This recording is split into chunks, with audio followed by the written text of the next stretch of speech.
Bienvenue dans le podcast 100K Révolution. Je suis Anne-Valérie Raucourt, je suis coach et mentor pour les femmes déterminées à développer leur entreprise en quittant les diktats, en affirmant qui elles sont, en faisant ce qu'elles aiment, en vivant plus de liberté et de joie. Ici, nous célébrons la puissance des femmes qui disent oui à leurs talents et les mettent au service d'un business florissant et d'une vie extraordinaire. Ce podcast vous montre comment appliquer les principes de l'énergie, du mindset, de la spiritualité et des stratégies alignées pour créer un succès indécent en partant de vous. Vous allez créer vos premiers 100K par an, puis par mois. Je l'ai fait. Vous pouvez le faire aussi. C'est la 100K Révolution. Bienvenue, je suis vraiment très heureuse de vous retrouver aujourd'hui. Parce que c'est un jour spécial. Et un jour spécial, épisode spécial. Pourquoi spécial? Parce que le jour où paraît cet épisode, jeudi 26 janvier, c'est mon anniversaire. Et comme vous le savez peut-être, je suis à Bali. Ce qui explique pourquoi il y a des bruits environnement, des bruits de la nature, des bruits d'animaux. Ils vont être intégrés dans ce podcast et arriver chez vous. Si vous me suivez sur les réseaux sociaux, et je vous invite, si ce n'est pas encore le cas, à me suivre notamment sur Instagram, où je partage beaucoup de visuels, d'inspiration, d'idées, de transmission autour de ce séjour à Bali. Si vous me suivez, vous avez su que mon arrivée à Bali a été assez épique.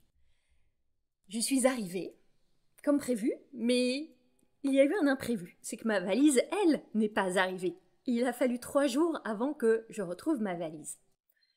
3 jours riches en émotions. 3 jours avec beaucoup d'oscillations dans le champ des émotions. 3 jours où les pensées se sont un peu emballées. Et des très belles leçons, évidemment. Vous le savez, chaque expérience de la vie nous vient avec un cadeau, plein de cadeaux. Et avec cette histoire de valise disparue, j'ai eu plein d'apprentissages. Notamment, ça va de soi, l'apprentissage de l'allègement. Bon, là, je suis venue à Bali pour 2 mois, donc j'avais une énorme valise. Mais je peux vous partager que partir avec une énorme valise, des énormes bagages, c'est moi. Alors, évidemment, derrière, il y a toujours... Je peux dire que c'est que j'ai envie d'avoir mes vêtements, d'avoir mes affaires de travail, d'avoir tout ce que j'ai envie d'avoir sur place. Mais évidemment, derrière l'envie, il y a aussi cette peur de manquer. Cette peur que le jour venu, il n'y a pas ce dont j'ai besoin qui soit là avec moi. Et pour tout vous dire, quand j'ai fait le chemin de Saint-Jacques, enfin, je l'ai fait en plusieurs morceaux, sur plusieurs étés d'affilée, même sur le chemin de Saint-Jacques, je partais avec un énorme sac à dos. Alors, d'été en été, j'ai appris à quel point c'était lourd de traîner un lourd sac à dos. Il s'est allégé au fil de mes saisons, mais c'est quand même un peu ma tendance. Donc j'ai reçu une jolie petite pitchounette là, autour du thème. Et s'il était temps de t'alléger? Et s'il était temps de tourner certaines pages du passé que peut-être tu crois avoir tourné et auxquelles tu es encore attaché? Et puis, j'ai partagé ça dans un post sur mes réseaux sociaux, de cette prise de conscience que j'ai eue d'une forme d'addiction au soulagement. Parce que quand ma valise est arrivée, l'intensité du soulagement a été incroyable. Et j'ai observé que cette intensité, elle avait été d'autant plus grande que préalablement, l'inquiétude, la peur de jamais retrouver ma valise avait été immense aussi. Et c'est délicieux le soulagement. Il y a cette espèce de relâchement, de détente. Et je me suis interrogée, et c'est une question que vous pouvez vous poser aussi, dans quelle mesure est-ce que notre cerveau qui veut notre bien et qui veut nous servir les expériences qu'on a envie de vivre in fine, il ne va pas parfois créer des problèmes juste pour ensuite qu'on ait la possibilité de ressentir l'intensité du soulagement. C'est ce que j'ai appelé l'addiction au soulagement. Je reviens maintenant à cette journée, là, maintenant. Cette journée d'anniversaire pour moi qui va être dédiée à célébrer avec massage, avec restaurant, avec, ma foi, ouverture à tout ce qui sera avec le cœur. Je sais aussi que mon esprit aura certainement envie de créer, d'écrire, de jouer avec les idées. C'est une très belle expérience que j'aime vivre ici. Je suis dans une phase de création intense, jubilatoire. Et de cette phase de création, plein de choses sortent. Et là, pour fêter mon anniversaire, je suis en joie de vous inviter à la toute nouvelle masterclass que je suis en train de créer. Ma valise volatilisée m'a beaucoup inspirée. Elle m'a inspiré plein d'idées.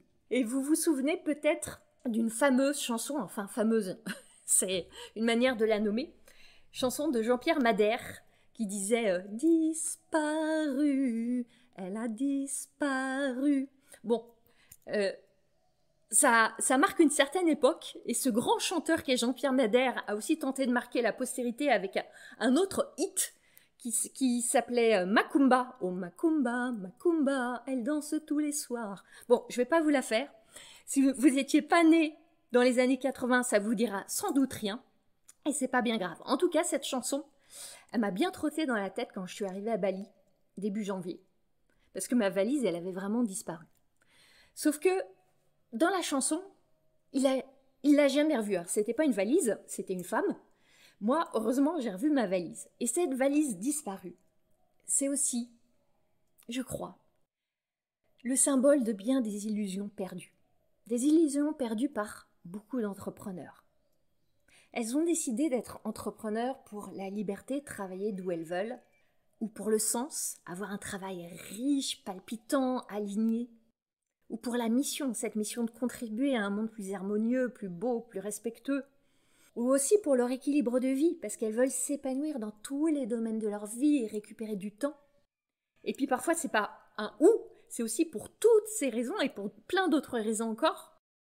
Oui, mais voilà.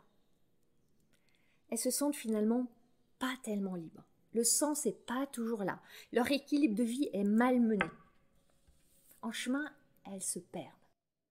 Et je me suis perdue aussi, à plusieurs reprises, au cours de mes 12 années d'entrepreneuriat.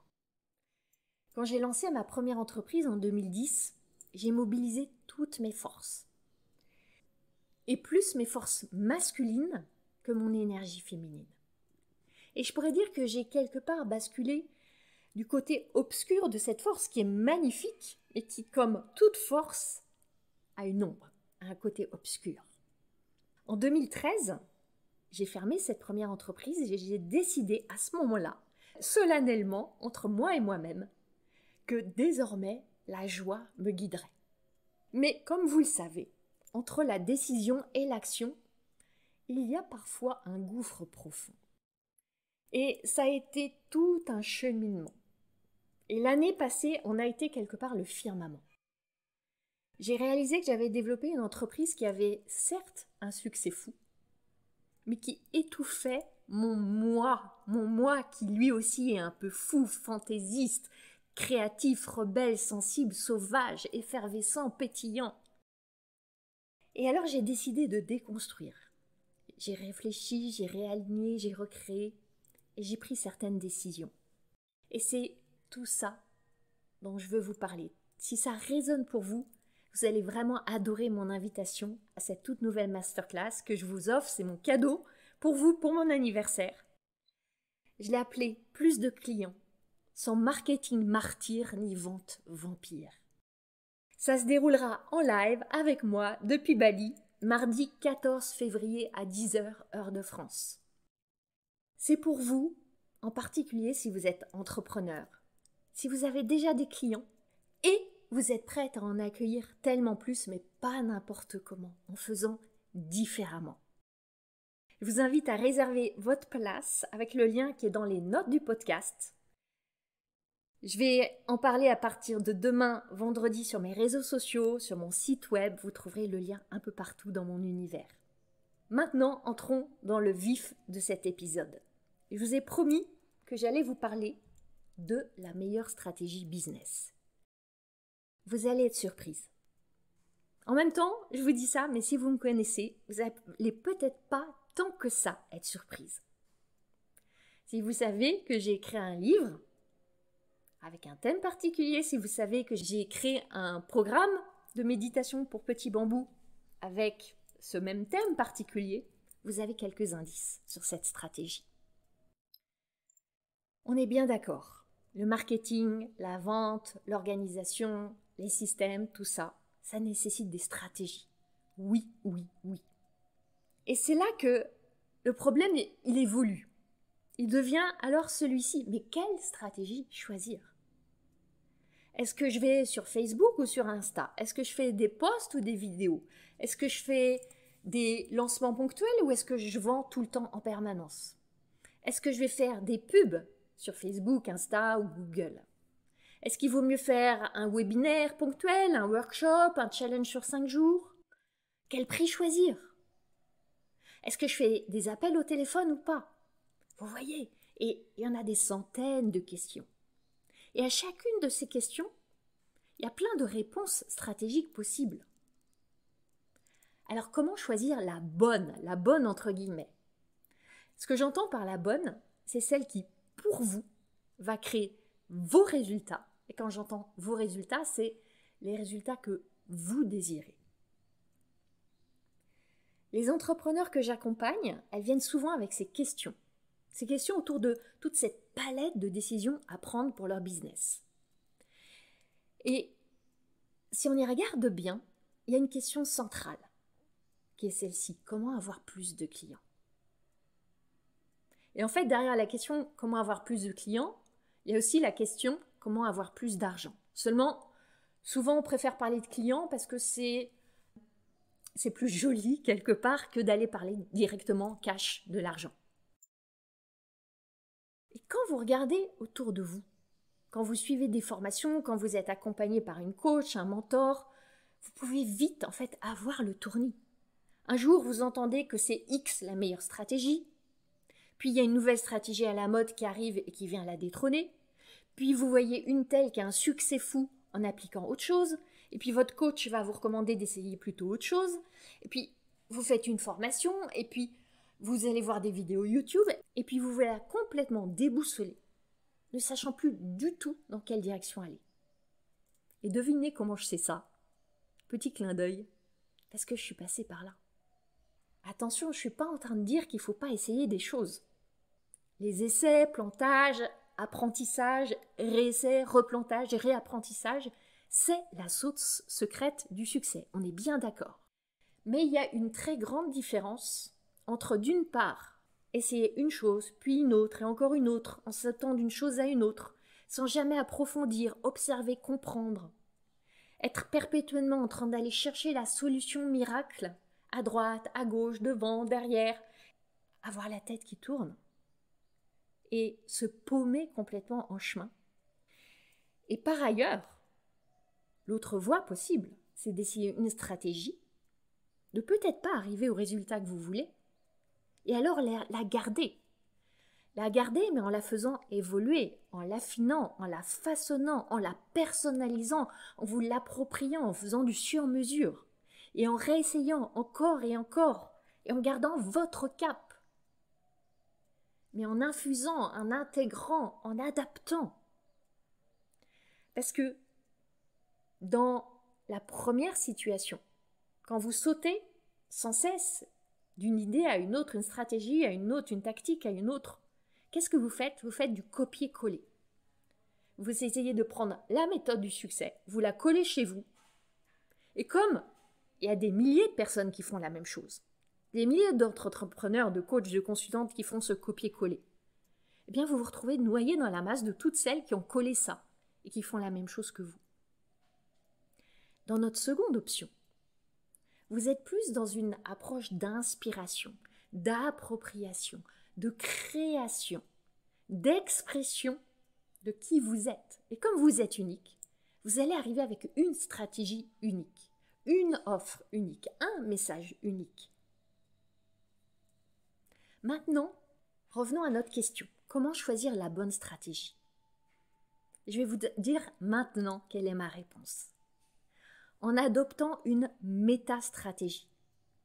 Qu'est-ce que j'entends par là? Une métastratégie, c'est une stratégie qui va surpasser toutes les autres, qui va faire que la question elle va se résoudre d'elle-même.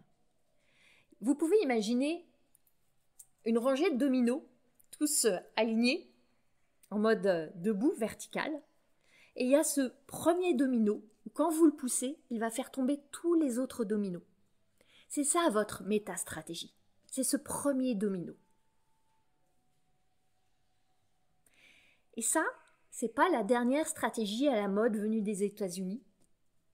Je dis ça avec un brin d'ironie, mais en même temps, je suis en permanence moi-même en train de me former, de capter, d'écouter, d'être vraiment à la pointe de tout ce qui déferle, parce que ça me passionne, parce que c'est utile, parce que je l'infuse dans ce que je transmets. Mais la stratégie dont je veux vous parler, en fait, elle est peu employée, elle est peu enseignée, elle est peu valorisée. Et pourtant, elle est tellement puissante. Elle tient en 3 mots. Suivez la joie. Suivez la joie. C'est une de mes coachs américaines qui m'a invitée à appliquer cette stratégie source. Quand je suis entrée dans son mastermind, au printemps de l'année dernière, lors d'un coaching au début, je venais avec une décision à prendre, je ne sais même plus ce que c'était, et elle m'a posé cette question. What would joy do? Que ferait la joie?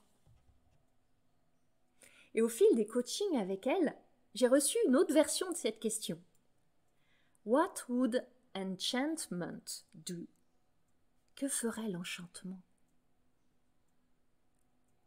Parce que depuis des années, quand je me retourne sur mon parcours, je vois bien que je joue à cache-cache avec la joie. Parfois elle est là, puis elle s'en va. Et je crois que inconsciemment, cette question « que ferait la joie ?» elle m'a toujours guidée. C'est pour ça que quand elle m'a offert cette question, ça a été comme une espèce de tsunami intérieur. Je me suis dit « oui, c'est ça !» Je veux aussi poser ici tout de suite quelque chose. La joie, elle ne peut pas être là en permanence.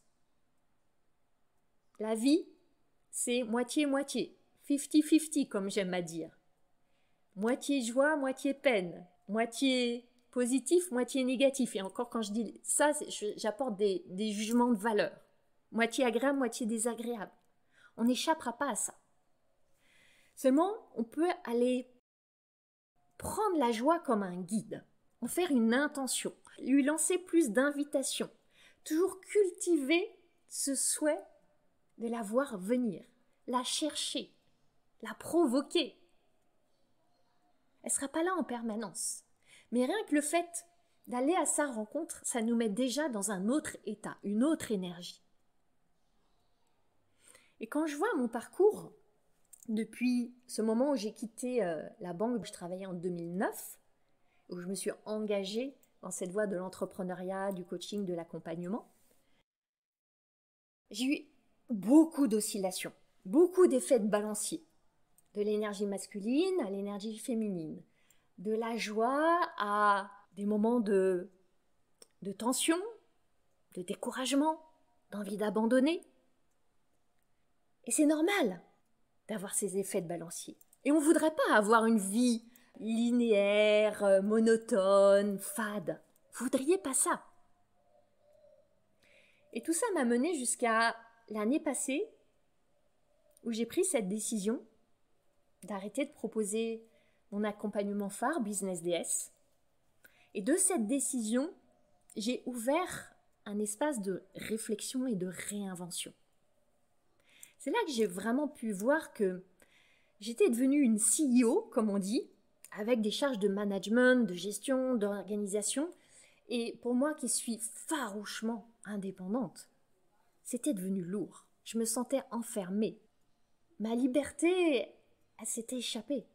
Et je m'éloignais de ce qui m'anime vraiment fondamentalement, qui est accompagner, transmettre, guider, être au plus près de la transformation de mes clientes, célébrer avec elles au quotidien. Je ne pouvais plus faire ça. Il y avait cette espèce d'écartèlement intérieur. Ce que j'aime fondamentalement, c'est comprendre le fonctionnement des humains. Aider les autres à naviguer dans cette vie. Avec ce bateau particulier qu'est leur entreprise. Vraiment, mon génie, il est là. Je vois des choses, je vois derrière le voile. J'ai des intuitions. Je suis fascinée par la magie qui se joue dans ces espaces que j'ouvre. Seulement, je m'étais éloignée de cette magie. Je m'étais un peu perdue. Et mon âme, elle étouffait dans ce carcan. Et peut-être que il y a des parties de cette histoire qui résonnent avec vous. J'étais partie dans une course à la croissance du business. Et dans cette course, j'avais laissé sur le bord de la route la raison initiale de pourquoi je fais ça. L'épanouissement, la joie, être bien, vivre pleinement cette vie. J'ai décidé alors d'arrêter, même si c'était très risqué, d'arrêter de vendre le programme qui générait 90% du chiffre d'affaires de l'entreprise. Pour vous dire que suivre la joie, ça peut paraître bisounours, arc-en-ciel, mais en réalité, c'est pas facile. Ça implique parfois des décisions difficiles, des séparations, des ruptures d'habitude. Changer des pensées, transformer des croyances, traverser des émotions douloureuses. J'ai traversé la peur et le doute, et l'inquiétude, et la peur de manquer. Et ça, c'est un beau paradoxe. Suivre la joie, ça nécessite d'aller traverser la peur. Parce qu'on quitte la sécurité, on lâche des choses qui créent une forme de certitude, même si au fond, nous, on sait bien que la certitude est une pure illusion. Mais notre mental veut nous faire croire qu'on peut contrôler les choses. C'est pour ça que je crois que la très grande majorité des entrepreneurs ne choisissent pas la joie. Et nos cerveaux, ils sont très malins. Ils vont vous raconter des mensonges. Mais non, tout va bien, c'est normal d'en baver, c'est une période à passer, ça ira mieux après, la joie c'est pour plus tard, maintenant faut trimer. Et là, souvenez-vous, pourquoi est-ce que vous avez décidé de lancer cette entreprise? J'imagine qu'au début, vous étiez tout feu, tout flamme, enthousiaste, porté, animé. Cette entreprise, ce bébé entreprise, vous le voyez alors comme un espace où la magie opérait, où tout était possible, où vous étiez inarrêtable, un espace de création, d'expansion. Et puis quelques mois ou années plus tard, souvent, la joie est plus là, ou seulement moins là. Je vois tellement d'entrepreneurs qui vivent ce cycle. Et il y en a beaucoup qui viennent à moi dans cet état de découragement, d'abattement, de questionnement, d'extinction parfois. La magie est plus là, les pétillements ont disparu, c'est plus ça. Et elles ont envie d'arrêter. Et parfois ça se traduit par l'envie de partir au bout du monde, sur une plage avec une pina colada, ou dans une retraite en silence, à voir plus personne enfermé dans une grotte. Je le sais, ces deux sortes d'envies-là, je les ai eues, et à plusieurs reprises, et même je les ai mises en application.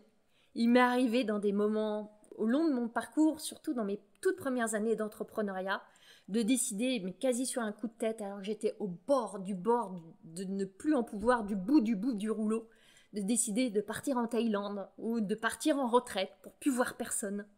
Et je l'ai fait. Mais devinez quoi? Quand vous faites ça, vous emportez vos émotions là-bas. Alors ça peut être, et ça a été le cas pour moi, une très bonne idée et solution pour aller être face à ces émotions, faire ce qu'on a envie d'en faire, les processer, les faire passer, les transformer, les transcender. Oui, ça a marché pour moi. Mais vous revenez, les émotions, elles vous sautent à nouveau dessus. Parce que pour beaucoup d'entre vous, vous êtes devenus entrepreneurs suite à une reconversion. Et qu'est-ce qui se passe très souvent? Vous quittez une boîte, cette boîte où vous êtes salarié, et vous créez une autre boîte.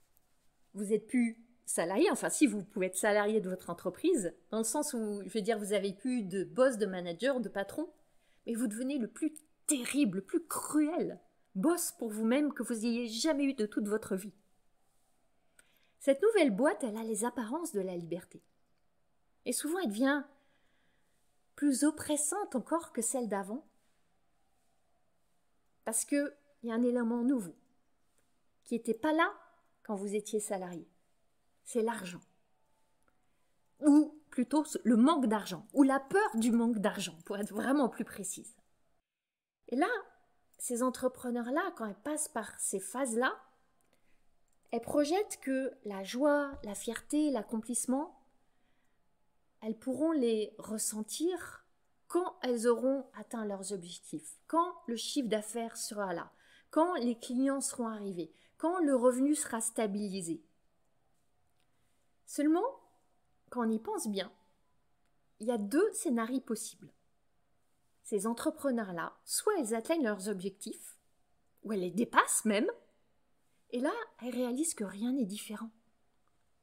Elles ne sont pas plus heureuses, il n'y a pas plus de joie. Oui, il y a un moment de fierté, mais il est éphémère. Les personnes autour d'elles sont les mêmes, la vie reste la même. Et là, c'est la désillusion. Quoi ? C'est pas le paradis promis, enfin que moi je m'étais promis à moi-même. La vie reste la vie. Et croyez-moi, j'ai rencontré pas mal d'entrepreneurs qui ont eu des succès fulgurants et une période de dépression après, du fait de cette désillusion, de ces projections intenses qui ne sont pas finalement remplies comme on l'attendait. Et le deuxième scénario possible, c'est qu'elles n'atteignent pas leurs objectifs. Soit elles sont juste en dessous, soit très en dessous, et finalement ça ne fait même pas souvent une grande différence. Et là, c'est la déception, c'est la honte, c'est l'assaut des doutes. Et dans les 2 cas, la joie, elle est complètement passée à la trappe. Que vous ayez un succès phénoménal ou que vous n'ayez pas un succès phénoménal, que vous deveniez millionnaire ou que vous ne deveniez pas millionnaire, la joie, elle ne sera pas plus là ou moins là après. Je connais beaucoup d'entrepreneurs millionnaires qui, franchement, ne respirent pas la joie. Parce que leur business, leur entreprise est devenue une machine. Comme un monstre vorace qui dévore leur énergie et qui parfois étouffe leur valeur. Et c'est là qu'ils découvrent que leurs résultats ne créent pas leurs émotions. C'est l'inverse, c'est vos émotions qui sont les guides, qui sont les créatrices, qui sont les initiatrices de tous vos résultats. Alors que voulez-vous créer ?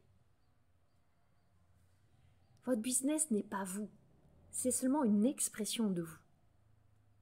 Vous voulez avoir un business dans lequel vous êtes chez vous, comme à la maison. C'est comment pour vous d'être à la maison ? C'est comment pour vous d'être dans votre maison idéale ? Est-ce que c'est lourd ou léger ? Est-ce que c'est complexe ou simple ? Est-ce que c'est contracté ou ouvert ? Est-ce que c'est sérieux ou joyeux ? Oui, on croit souvent que à un moment dans le business, ça doit devenir sérieux. Au début, on peut se permettre de bricoler un peu, de s'amuser. Et puis à un moment, non, il ne faut plus s'amuser, c'est sérieux. Il faut avoir l'air professionnel. Je pense à LinkedIn notamment. Je vois beaucoup d'entrepreneurs qui n'osent pas y aller parce qu'elles ne vont pas avoir l'air assez professionnel.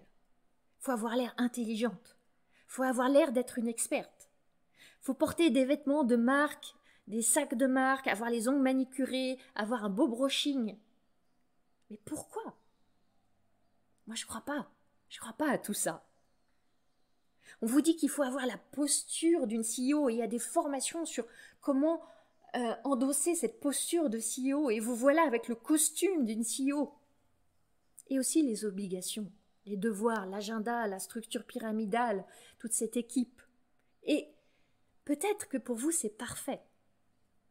Et c'est très bien. Je ne suis pas du tout en train de juger ça, juste d'alerter et d'observer par rapport à des choses que j'ai pu vivre moi et observer autour de moi. Pour ma part, j'ai décidé que mon business ne deviendrait pas une prison. J'ai décidé que c'est ma maison. J'ai aussi décidé que c'est totalement compatible avec mon ambition de créer beaucoup d'argent. Pas pour l'argent, mais parce que je trouve ça tellement enthousiasmant d'utiliser mon cerveau, ce fabuleux cerveau, pour inventer un nouveau modèle, un nouveau jeu, créer plus de valeur, découvrir ce qui est possible. Et c'est là que peut se déployer toute votre créativité, avec ce nouveau plan stratégique que je vous offre. Suivre la joie. Si vous suivez vraiment la joie, quel modèle est-ce que vous allez inventer ? J'ai envie de vous dire ça. Plus vous êtes allumé par la joie, plus vous développez un business durable. Plus vous êtes allumé par la joie, plus vous vous ouvrez à recevoir de l'argent. Plus vous êtes allumé par la joie, plus vous allumez votre entourage, vos clients, le monde. Vous êtes la source de l'énergie qui infuse dans votre business et autour. Cette énergie-là, elle est contagieuse. Est-ce que vous voulez infuser la joie ou la peur? Maintenant, je vais aussi vous donner une piste pour vous aider à suivre cette voie de la joie. C'est cette question. Vous sentez-vous chez vous dans votre business? Vous savez, quand je dis chez vous, c'est ce chez vous qui vous ressemble, où vous vous sentez bien, où vous pouvez vous détendre, où vous vous sentez en sécurité, où les invités adorent venir, où on a envie de rester. Si vous ne vous sentez pas chez vous, c'est sans doute que vous avez emprunté des éléments qui ne vous appartiennent pas. Imaginez que pour votre maison, vous aimez par exemple une décoration minimaliste. Blanc, épuré, léger, très peu d'objets et de meubles.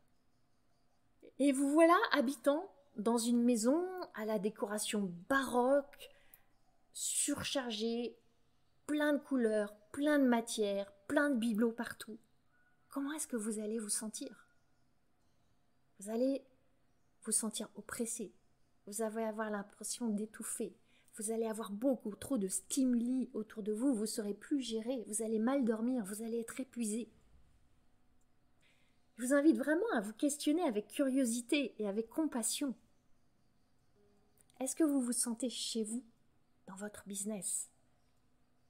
Et partant de là, commencez à rêver, à réinventer. Si tout était possible. Et si c'était facile, simple, léger, joyeux, à quoi ça pourrait ressembler? En vous disant aussi que cette maison que vous voulez aujourd'hui, ça va changer. De la même manière qu'au cours d'une vie, la plupart d'entre nous, on habite dans plusieurs maisons ou plusieurs appartements. Pour ma part, il y a un an, j'ai fait un grand changement de maison. J'habitais dans un appartement à Paris, je suis partie dans une maison en Provence, complètement isolée dans la nature, une maison autonome. J'ai complètement changé mon cadre de vie. J'avais des nouvelles aspirations. Parce que vous vivez des saisons dans votre business, dans votre vie. Vous avez envie de maisons différentes. Et c'est là que j'ai envie de vous dire, permettez à la joie de vous guider sur tous les chemins de traverse que vous ressentez cet élan d'emprunter. Pourquoi est-ce que c'est si important pour moi de vous parler de cette stratégie de la joie? Alors, je vous l'ai dit parce que c'est mon chemin, c'est mes prises de conscience, c'est mon alignement, c'est le cœur de l'évolution de mes transmissions. Parce que ce que j'ai compris aussi, c'est que votre business, c'est une entité qui est à vos côtés pour faire un bout de chemin ensemble pendant votre vie sur Terre. J'aime bien le voir comme ça. Et cette vie, vous le savez, elle est courte, elle est sauvage, elle est précieuse. Alors, à quoi bon développer un business qui pompe votre énergie de vie? À quoi bon développer un business qui vous éloigne des battements du cœur de la vie? Non, vous n'êtes pas là pour ça. Vous êtes là pour la joie. Vous êtes la joie. Si ces mots résonnent pour vous, je vous assure, vous allez adorer la masterclass du 14 février. On va aller voir vraiment concrètement comment appliquer cette stratégie de la joie dans votre marketing et dans vos ventes. Et je ne vais pas seulement vous transmettre des idées. On va aussi pratiquer des exercices profonds, puissants. Je vais les guider pour vous. Je vais être avec vous. Et il y aura bien sûr les énergies fabuleuses de Bali qui seront là, qui vont infuser tout ce temps magique qu'on va passer ensemble. Alors maintenant, réservez votre place, ça va se passer sur Zoom. Vous connaissez toutes Zoom maintenant. Et vous savez aussi que les places sont limitées. Donc ne tardez pas à prendre votre place. Et pour terminer ce podcast, je vais vous laisser avec cette question. Dans votre business, est-ce que vous vous sentez à la maison? Si la réponse est non, ou pas totalement, pas vraiment, pas assez, allez demander à la joie. Que veux-tu de moi? Et la joie, que veux-tu de moi? Je vous laisse avec ces quelques questions et on se retrouve mardi 14 février pour cette masterclass exceptionnelle Le lien est dans les notes du podcast sur mes réseaux sociaux. N'hésitez pas à m'envoyer un mail. Je me réjouis de vous retrouver mardi 14 février. À très bientôt. Vous avez aimé ce podcast ? Vous pouvez aider d'autres entrepreneurs à le découvrir. C'est très simple. Vous laissez une note et un commentaire sur votre plateforme d'écoute préférée. Vous pouvez aussi partager le visuel ou une capture écran en me taguant sur vos réseaux sociaux. Un immense merci.